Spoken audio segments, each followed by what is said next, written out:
Thank you. Hi, everyone. I kind of feel like I should sit in these great chairs. Are you having a good time so far? Yeah? The energy up? Okay. Well, this is me. I'm Ashleigh Axios, at Ashleigh Axios on the interwebs, if you're looking to find me. And I'm excited to share with you all. So first of all, a little background on what I currently do right now. I work at Automatic, which is a tech company behind WordPress.com, Jetpack, WooCommerce, and a number of other online products.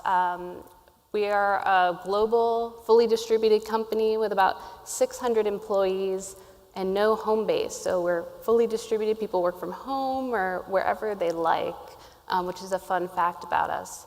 WordPress was built by our CEO, in part, Matt Mullenweg, who, and WordPress now actually powers about 28% of all websites online. So we consider ourselves one of the most kind of nimble tech companies out there, trying to make a difference and do it, equitably along the way. Little plug, I brought some cards up here. One of my recent projects was, just for funsies, creating a starting guide to inclusive design. They're tips. I only brought one card pack with me, like a physical version, so accost me afterwards, first come, first serve.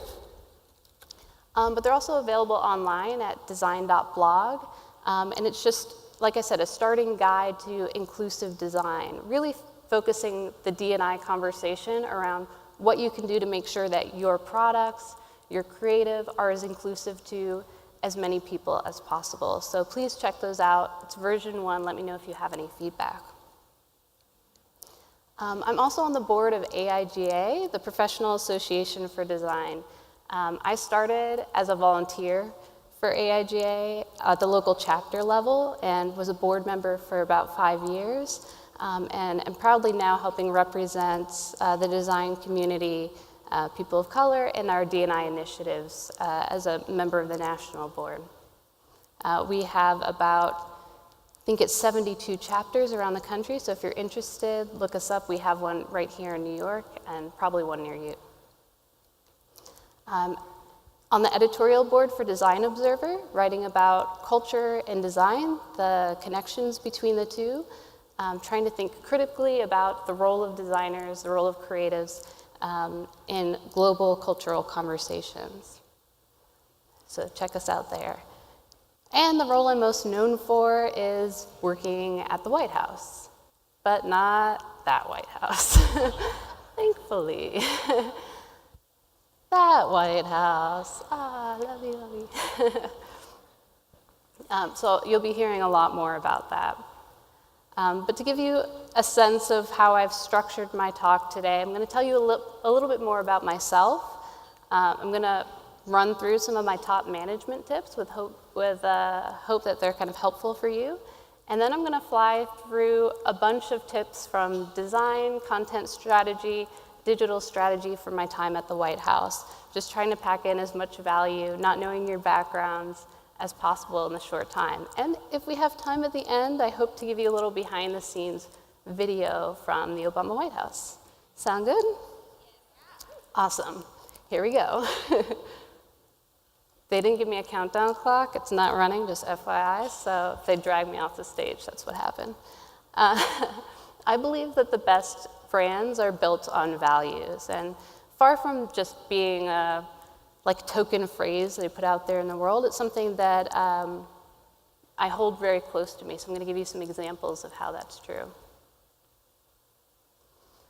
So brands built on values, I think, are more honest, they're more consistent, they tend to get market saturation, in part because they attract those with shared values, and they have more fruitful debates, which is part of getting that full saturation, right? If you really speak from and come from a place of values, it's much easier to have open, honest dialogues with people that you disagree with, groups that you disagree with, and to kind of make change in the world. This is me and my husband, Nathaniel Axios. He's here today. And when I said that I've got some personal stories around this, it's something that we actually tried to live in a really, really personal way. So when we got engaged, we did what a lot of people do, or I hope people do, and we talked about our values as a couple and as individuals, and the ways that we wanted to live in the world, be in the world, and affect change. So we wrote out our values, and we're both designers, so pretty naturally it kind of turned into a branding exercise. Because we were like, okay, so we can go from here. What does this mean? We looked at root words, and we decided to invent our own last name. So Axios actually means worthy or having weighted value, and it's an aspirational title that we try to live up to every day by making sure that every choice we make is worthy of our presence here, worthy of those around us. So it's a constant reminder of our values and the impact that we want to make. So hold us to it. Let us know what you think. A little more about myself. This is me with my mom, and me drawing late at night when people are telling me to go to bed. So I'm a woman, an introvert. I'm mixed ethnicity. I'm Black, Native American, white, probably a lot more than that. Me and my brother were raised by a single mother with a disability, kind of lower middle class. And, I was named by Essence magazine as one of the 29 most powerful Black women in the Obama administration. I'm successful in the creative and digital space. And I don't love getting up and just sharing these things with people, so I try to fly through it because I'm an introvert. But I get up and I talk to people, and I'm here with you all today because I think it's important that we share these stories, we share where we come from, and that we represent, we inspire others to do the same, so that we don't just see the same faces, the same types of narratives on a day-to-day basis. So that's partially why I do this, even though I kick myself right before I have to get on stage every time. So about the main role. So I worked in the Office of Digital Strategy at the White House for a little more than 4 years. And ODS, how is there an Office of Digital Strategy at the White House? Well, digital strategy, creative direction, design was something that was really innovative in Obama's 2008 campaign. It helped get him into office in the first place. It helped connect him with his constituents and show, again, his values in a meaningful way to the broader population. So of course, once he won and got into office, he didn't want to leave all that behind and suddenly go into, of course, this big building with lots of guards around it and fences, and not have that direct connection with the American people and the global population that he had during the election cycle. So he brought in the Office of Digital Strategy to continue that work in a very unlikely place, in the heart of the White House. So we're a bit of a startup in the heart of the White House. ODS is about 20 people total. It's hard to capture everybody in a single frame, and we always looked awkward, so this is fairly accurate. They're like, look natural, and we're all like, blackberries. But we did everything digital for the White House, from whitehouse.gov, our social media channels, online engagements, videos. If it came from the Obama White House and you saw it, chances are it came from our team or was largely impacted by our team and our work. So a very scrappy bunch. And because you can't get everybody in the frame at the same time, here's somebody who's often left out of our team pictures, Hope Hall. She's the president's videographer, following him around with a video camera, and obviously this is a bit of a role reversal here. And Duncan Wolf, who is one of our younger members of our team, and here he is helping First Lady Michelle Obama and her staffer Joanna Rosham with a Snapchat video. Getting those snaps out. We're like, you handle Snapchat. And this is the last version of Obama White House team design that I was on with Jillian and Hobbs. So this was it, just 3 of us, and that was like big, because when they first had a design team in the Obama White House, it was one person who was a creative director and did all the things. So we're like, 3, whoa, we can do so much. Just 3 of us doing all the public-facing design. So of course, when you're strapped like that, very limited resources, but you have these global audiences, this matters even more, right? I think Ed Catmull says it really well. When it comes to creative inspiration, job titles and hierarchy are meaningless. So I was creative director on a team of 3 people. It's still pretty even, right? We need all the ideas. Our broader team, the Office of Digital Strategy, we needed everybody to contribute ideas in order for us to come up with things that were going to be great executions in the end. Here's another tip. I think you're going to be hearing a lot of this type of thing today, but you want innovation. A lot of folks are talking about the need to innovate, to kind of one-up the competition, do better. If you want innovation, you have to hire like you want innovation, and that means hiring with diversity in mind. And there are tons of different ways to think about this, but one that I like to reference is actually from a Harvard Business Review study in 2013, where they said there are 2 main categories of diversity.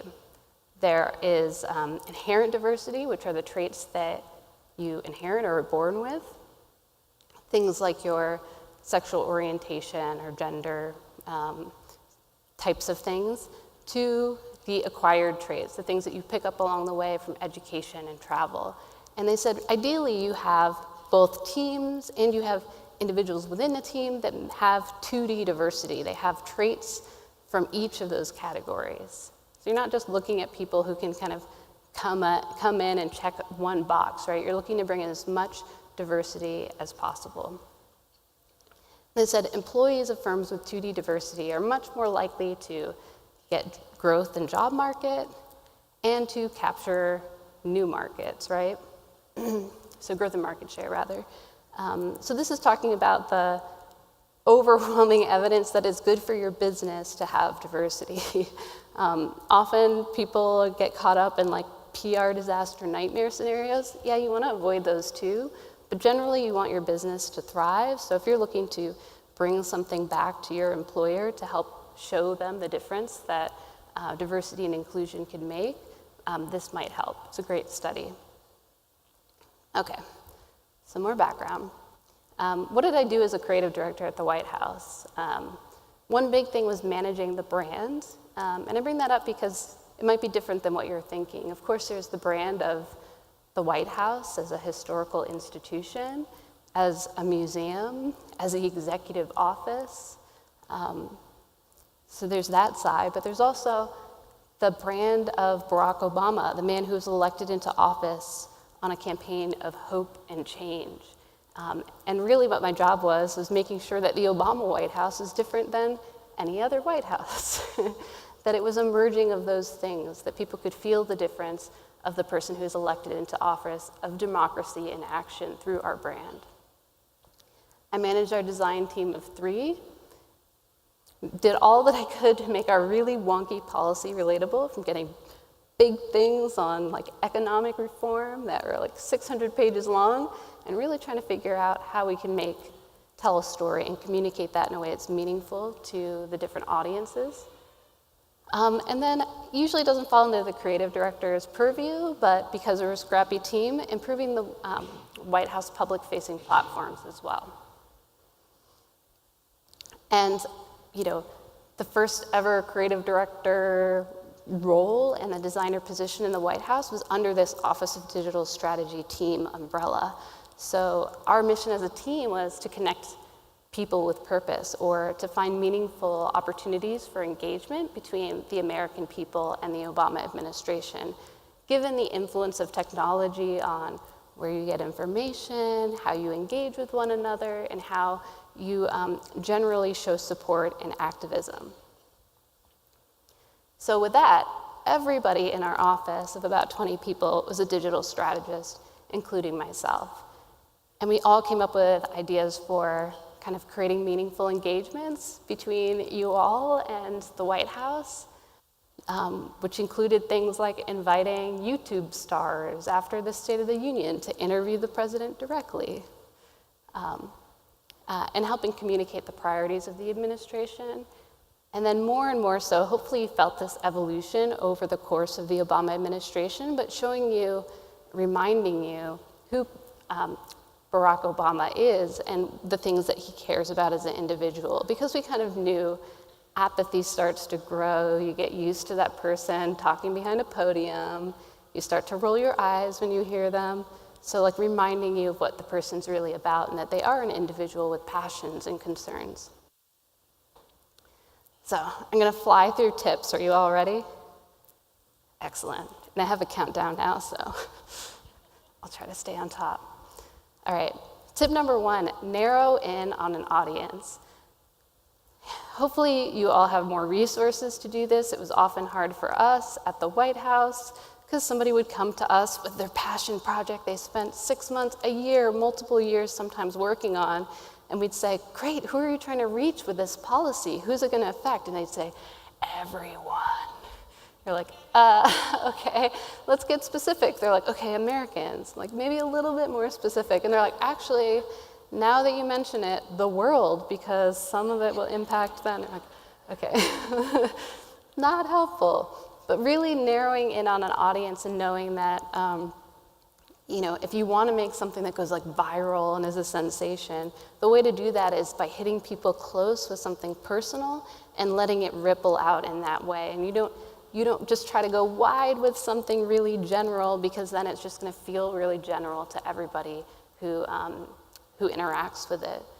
So one example, as we were working on open enrollment for one of the Affordable Care Act seasons and trying to promote that to millennials early on, we identified some key markets, some key types of individuals who tend not to get health insurance because they haven't thought of it, they're busy, and we thought about ways to reach them, really trying to think of them as individuals and the types of complexities that keep them from acting in the way that we knew that they need to act. And so we came up with personas like athlete, the caregiver, and we didn't label them in our end product, but here's a series of social graphics that we created with an artist, Carolyn, that helped demonstrate those to our audience. And what we found was when we put these out, channeling different ones to different channels. So First Lady Michelle Obama on Instagram shared the athlete one. We noticed people tagging others as it reminded them of their friends. And so it had that personal connection where people would see somebody in the piece that we posted. So just one effective way. If you can use personas, I encourage you to do them, but try to think of people as individuals and getting the messages out there. Tip 2, set goals that stretch you.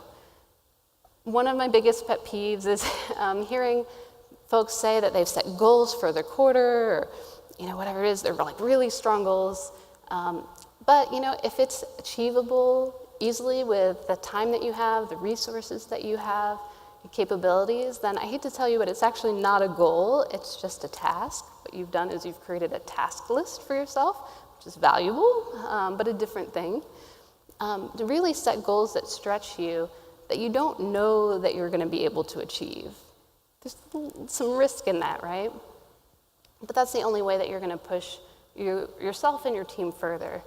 And it's terrifying, don't get me wrong. One of our most stressful times at the White House was around the State of the Union. The president's addressing the nation. He's covering a wide swath of issues. We would work hand in hand with the speechwriters and the president as he was writing his speech in the week leading up to delivering it to figure out what policy was in, what policy was out, and how we could bolster and amplify this to make it relevant to the global community, and specifically specific pieces relevant to the people or kind of recognizable to the people that they're relevant to. So I won't go through everything that we did, but I'll show you a little bit of the progression over time. Here's our 2013 State of the Union page. And we did a thing at the time, knowing that people get bored over an hour just looking at one person talking. Slides are helpful. We put in enhanced slides to supplement the content of the speech as the president was talking. So instead of just looking at him speaking about all these different things for an hour, you'd have a chance to see things that would supplement the content of that speech. So in 2013, we created 107 of these slides that gave facts, figures, all types of information to supplement that. And that's a stretch in itself, right? Getting approval on these pieces, figuring out what content could pair well, figuring out the pacing of it, all while the speech is changing, often changing down to the wire while he's in the motorcade going to Congress and they're still doing line edits. And he vamps. He just made stuff up in speeches sometimes. He makes stuff up, not like now. But he'd like want to tell a little bit more about Rebecca, and we're like, whoa, wait, it's not in the script.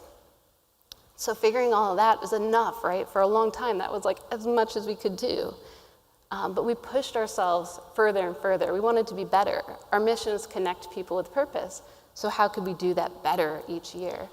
The next year, we kind of messed with Twitter's API and pulled in content so that while people were watching, and I still got those enhanced slides showing up as he was speaking, if something resonated, they have a chance to share it, they could ask a question on that platform. So it was more engaging, more two-way dialogue. And we didn't know if we'd be able to pull it off. It was a little bit tech shaky, but it was fairly good, fairly successful. Still wasn't enough. Not everybody is on Twitter. We wanted to push it so that there are more ways to engage with the speech so that it was fully immersive and interactive. Let's see if we can get this to play.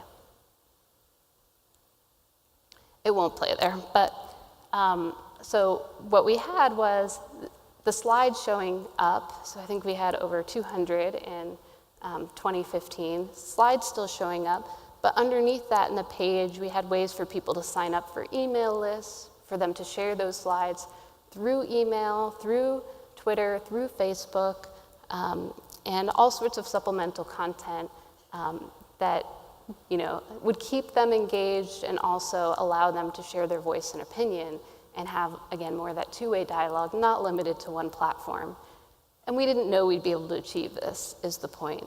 It was a stretch. Often we didn't talk with press about what we were working on until after it happened, because we were like, yeah, maybe it won't happen. We don't want to get their hopes up. If it breaks completely, nobody's expecting it, and you kind of roll with the punches. So that leads right into my next point. See failure as good data. This is a big one. If you're taking risks, you're setting goals that are really risky, there's a chance that you're going to fail. And you can't be completely terrified of failure. You have to see some good in it and kind of anticipate it. Now this almost seems ridiculous, but one of our little scandals in the Obama White House was the latte gate, latte salute. No. I know, it seems so trivial right now. But, there's failure in this. Failure that, hey, he does this all the time. Somebody hold his latte for a moment. Failure in, hey, did we put this up without thinking that this might, offend somebody? And we changed our procedures. We learned from the mistake.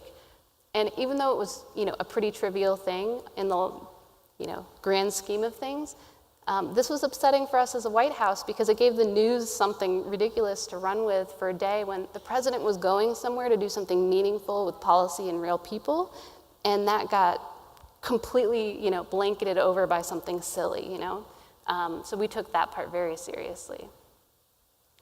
Here's a mistake that's a lot more personal for me. Creating slides for the White House Correspondents' Dinner involving the First Lady. So she did the slide with us. We created this goofy artwork. It was going to be the punchline to a joke in the Correspondents' Dinner. I've got the First Lady making goofy faces and taking photos with me.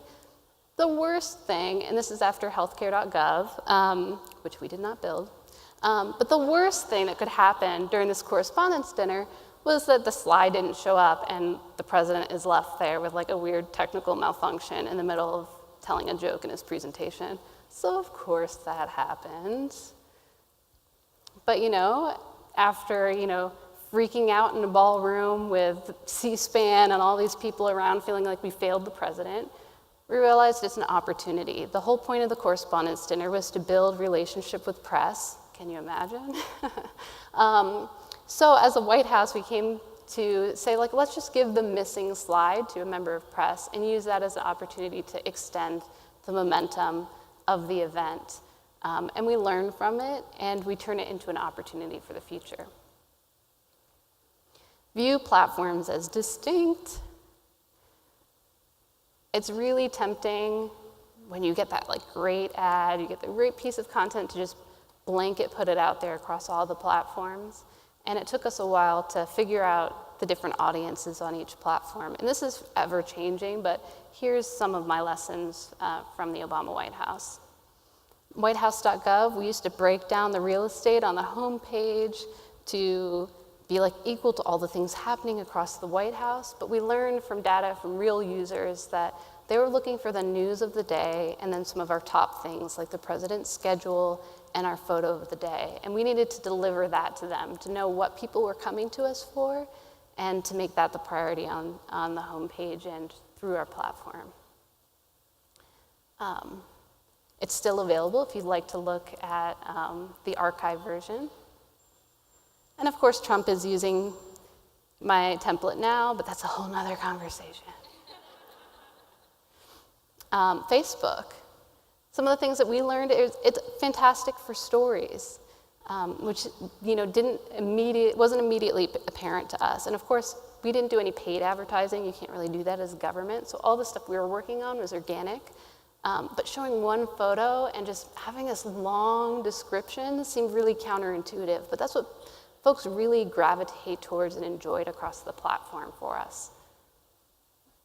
And because it was a platform, and it continues to be a platform that grew from being just about college students to really representing a full gamut of people, we realized it's a great place to show brand presence and what you believe in. So as we changed the face of the White House for the June 26th Supreme Court gay marriage decision, we also changed our face on our social platforms to represent it as well, right? So that profile image is really an opportunity that should be used. And it says something about who you are as individuals, and it brings individuality into massive brands that can sometimes be seen as just institutions. Twitter. Animated GIFs. Who knew they'd come back? But they're fantastic. We didn't have inside information on the Supreme Court decision. We just made things. We knew we were going to light the White House up either way the decision went as a show of support. Same with the avatars. And we made 2 versions of the animated GIFs. We'll figure out which ones we're going to put out into the world. But this is one of our most retweeted animated GIFs with over 64,000 retweets in under an hour. Instagram is such a place for visual-first storytelling. It's got some of the same appeal of Facebook, where you can actually have these really long descriptions, but having some visual consistency, doing takeovers, and getting that personal narrative in place is really important. Over time, we embraced more and more these Instagram takeovers where we'd have folks from national parks and other individuals talking about climate change instead of this policy first hat from a standpoint of what I'm seeing out in the field and what it's like in our nation's national parks. Snapchat. It's a really hard thing for, those aren't my slides. It's a really hard thing for the White House to even be on Snapchat. It took us about 2 years to get on because the concept of content disappearing is not something that everybody was comfortable with. But we talked about the audiences. It's, the centennials and their way of communicating with each other really casually. And if we wanted to talk about policy in a way that's relatable and get folks civically engaged, we knew that we needed to be on the platform. And so we worked to make that happen. And some of our best content wasn't done by the creative digital professionals. We would give a staffer who was riding with Joe Biden a phone and say, just take a weird surprise shot of Joe getting ready for this speech. And so we'd see one where he's going up his leg, or who is that? What am I even looking at? And then you see him reading some sheets of paper, getting ready. And that's all it takes. It's so casual, but it's just this behind the scenes moments and being really real and raw. Okay, tip 5, gotta speed it up here. Roadmap through the moment. And I think this is consistent everywhere. You know, if you're building up to a big event, a massive campaign, you put all your energy and then you kind of burn out afterwards. There's so many things you meant to do but maybe didn't, it wasn't fully planned out. That happened to us all the time at the White House. And so we really had to put in a strategy to go through the moment to make sure that we were, you know, not just creating all this content on the day for the Pope's arrival, for these state dinners, for things like the State of the Union, but that we're actually delivering the content in those formats to the right audiences after the events as well. So here's a little kind of cheat sheet that we created. It's weird because we called our big events motherships that we wanted to land. But we, you know, just simple reminders of, you know, our audience, what we're looking to achieve, and we would list out some of the things we wanted to do in advance to help land the mothership, some of the things that we wanted to do afterwards to amplify that event, and we'd list out the influencers of different stripes that could help us with that, right? Especially for the stuff afterwards to help get it out there when we know we're going to be a little bit more zapped and kind of tried for resources and time. Tip 6, give space for emotion. I think the current president gives lots of space for emotion. That wasn't our problem in the Obama White House. We were trying to push to a place where we could show emotion at all, right? Before, no emotion had really been shown. The White House is a very serious place. It was the brand of the White House as a historic institution. So how do we bring in the brand of President Obama, a compassionate individual who cares deeply about people through our work?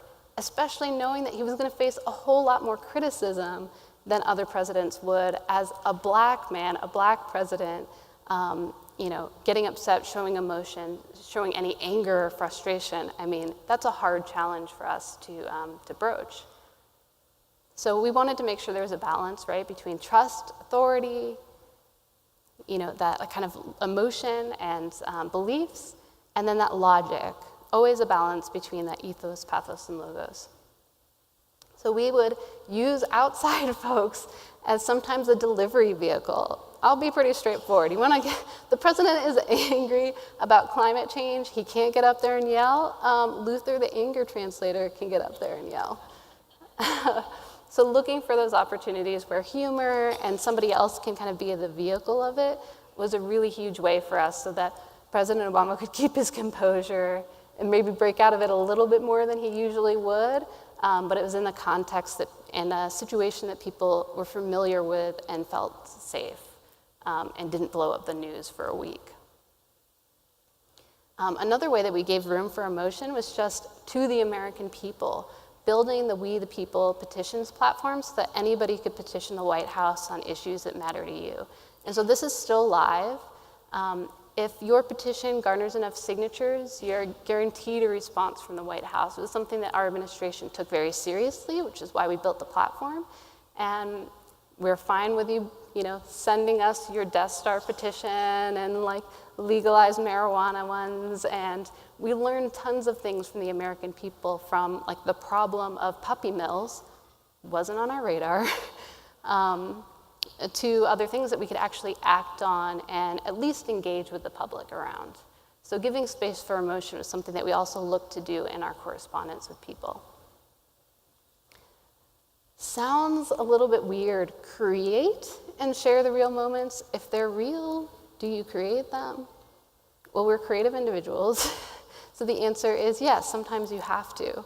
For the Obama White House, President Obama's natural habitat wasn't actually a White House, being in a formal compound space in front of cameras all the time, and he could do that very well, but for us to show those real moments in humanity and to show you, again, remember, like remind you of who President Obama is as an individual, the things that he cared about, we had to break out of that and actually create moments to take him out of the compound into the real world.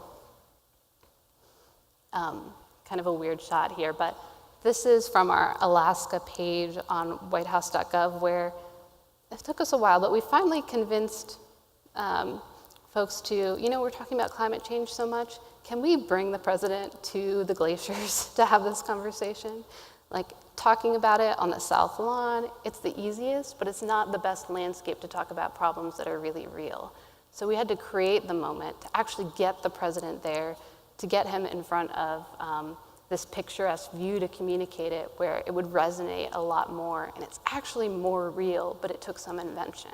So don't be afraid to kind of invent and create those moments. Have a sense of humor. Here's one of our projects. I won't lie, I think we pitched a ton of times for the president to be on Zach Galifianakis' Between Two Ferns.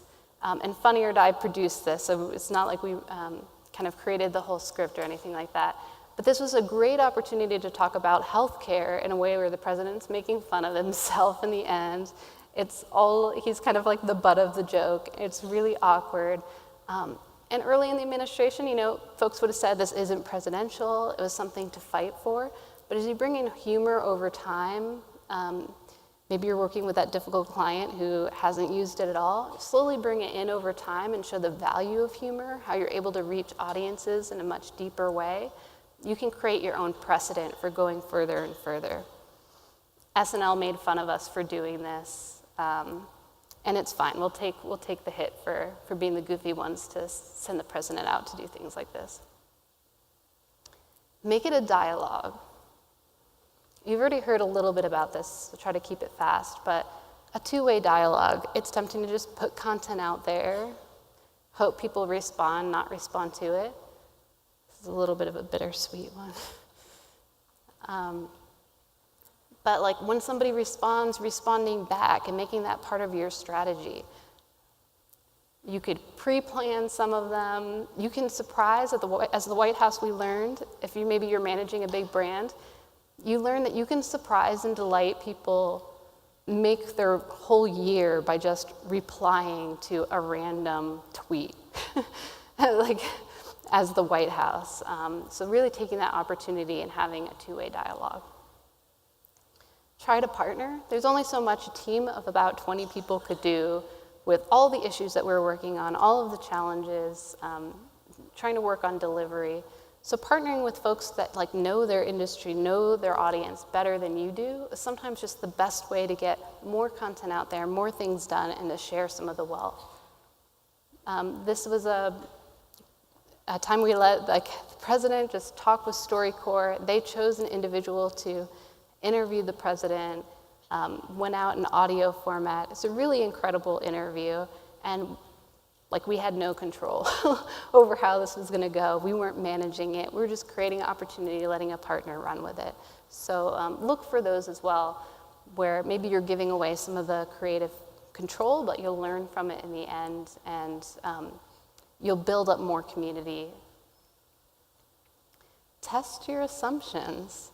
We had a lot of assumptions in the White House because we didn't want to be like the big data hound trying to figure out what all your interests and needs were. So we had to do little things, just learn what you're interested in, what you like, without being that big data hound. And that meant button tests leading up to the State of the Union. Really boring stuff sometimes, right? We're gonna get more of you to watch the State of the Union by asking you to RSVP, or to sign up, or to say you're in? What are you most likely to click on to get that reminder? And we'd test on the way up to the event, and then we'd use whatever was most successful as our call to action during the event too, so that we could be sure that we were putting our best foot forward. So just simple things like this would make a big difference. I didn't know why anybody would want a green button, but hey, even as a designer, I'm willing to test something. I'll learn. I'll learn what works, right? Here's a big one if you're the brand manager or have that kind of power. It took us a while to learn this. Sometimes the best thing is actually to tone down the brand and not amplify it. And I'll demonstrate. One of our earlier social graphics, president, vice president, 2 White House seals, President Obama's name, like very White Housey all around, the URL, the date, super formal. I mean, we couldn't hit you over the head harder with the fact that this was coming from the White House. But we learned that this was actually keeping people from sharing a message that maybe that resonated with them because they didn't agree with the White House on everything. And so did they want to be seen as like aligning with the White House on an issue when maybe they would be more inclined to share it if it wasn't so brand heavy? So depending on what your goals are, if it's really to make change on an issue and your goal isn't to build brand awareness for that particular instance, like eliminate some of those variables. Things like this, talking about just simply raising the minimum wage. If you agree with it, you share it. It doesn't matter if it came from us, and we'll get closer and closer to getting the types of things done that we wanted to across political lines with less concern about like ownership in the end. And so I encourage you to do some of the same. Here's one for climate change. Still got his name on it, but just kind of like simple and a little bit more message focused. Capitalize on engagement. Super simple, tricky things, but like you've got, this is a sample one, not real content at the top. You've got an email form. Folks are signing up for your email list. You know, social behavioral science told us that folks would click a second link once they've done one. So why not have a second ask there after the first ask? So it was a way for us to build up social platforms. Sometimes we'd keep this going 5, 6, 7 times, like however many asks we have. If folks are interested in staying engaged, just get it all, pack it all into a single message for them. Making the point the frame.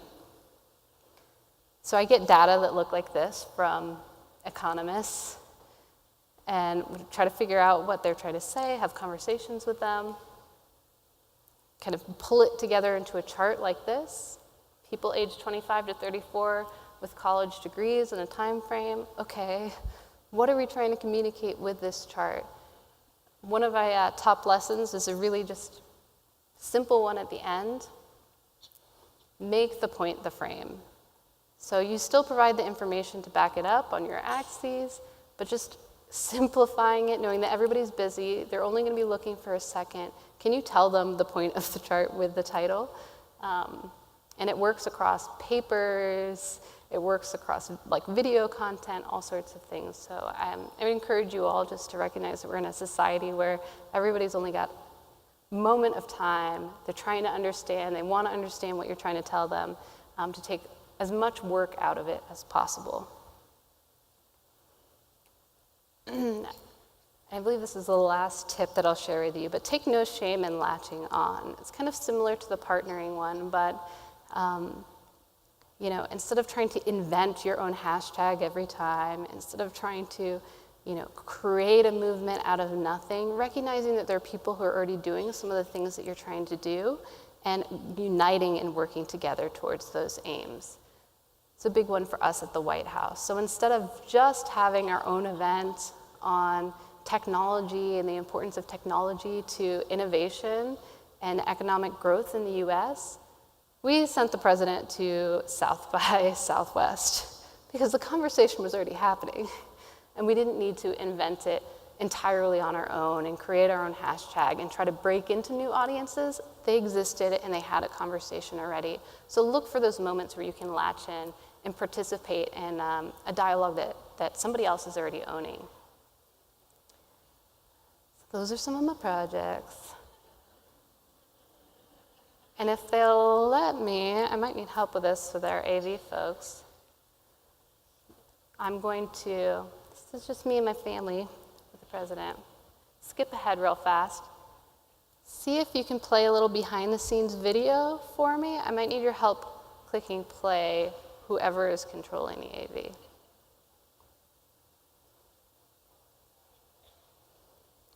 Please.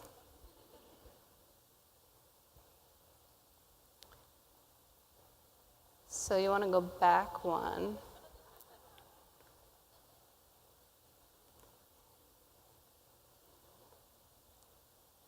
Hold, please.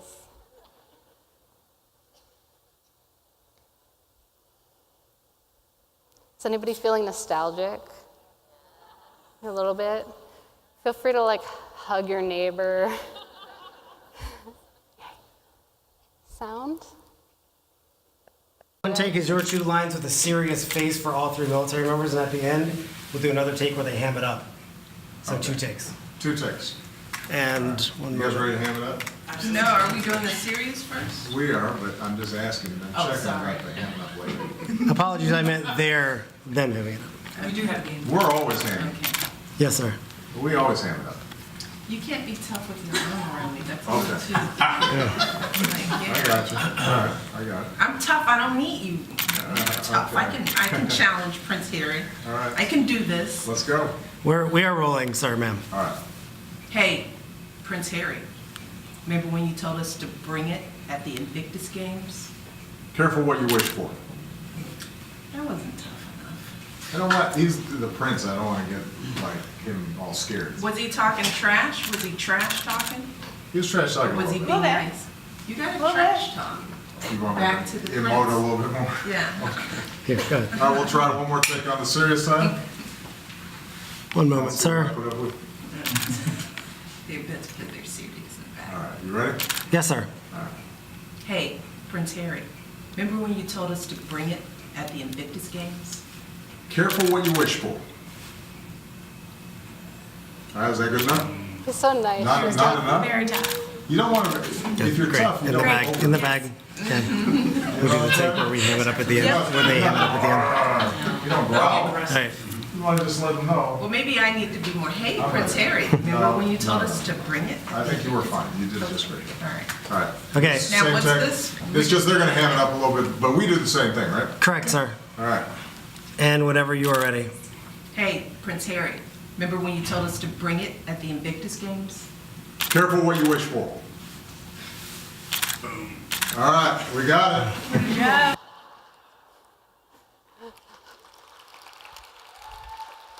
Thank you all so much.